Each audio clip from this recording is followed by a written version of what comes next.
শিবু একদিন তার ঠাকুমাকে বলে, মা, আমাদের এই ছোট্ট কোণে করে যদি কয়েকটা পাখি থাকতো খুব সুন্দর হতো, তাই না ঠাকুমা?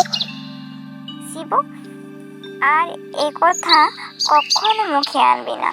আমাদের এই খাওয়ার জুটছে না, আবার তার সাথে কয়েকটা পশু পাখি রাখতে চাইছিস? নিজে খাবি কি সেটা ভাব, পশু পাখিদের কি খাবি তুই?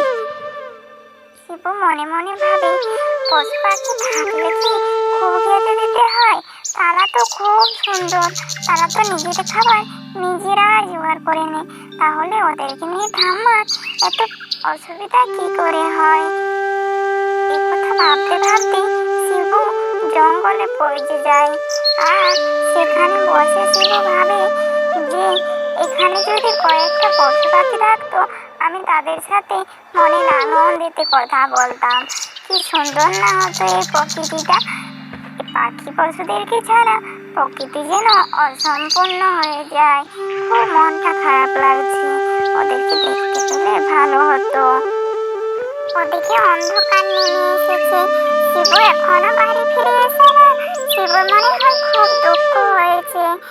এতটা অন্ধকার হয়ে গেছে, ও শিবু কোথায় গেছিস বাবা? বাড়ি ফিরে আয়। অন্ধকারে শিবুর ঠাকুমা যেন চঞ্চল হয়ে পড়েছে। শিবু বাড়ি না ফিরায়।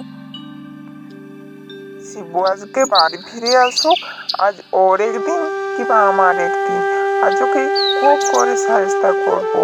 খুব দুষ্টু হয়েছে না, আজকে ওর খুব মার পড়বে পিঠে। এ কথা ভাবতে ভাবতে শিবুর ঠাকুমা বিকলিত হয়ে পড়েছে। অবশেষে শিবু বাড়ি ফিরে এসে, তুই এরকম দুষ্টুমি কাজ করলে তোকে কিন্তু আমি আর বাড়িতে রাখতে পারবো না।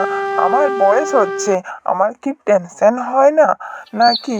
তুই এরকম কাজ করলে আমি কি করব বাবু, বল তো আমায়। আমার কি বয়স আরো বাড়ছে নাকি?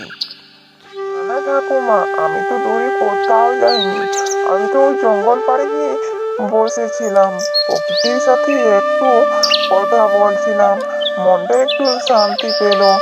এই দেয়ালের মধ্যে থাকতে থাকতে দম যেন বন্ধ হয়ে যাচ্ছিল। পশু পাখিদের ছাড়া এই প্রকৃতি যেন অসম্পূর্ণ।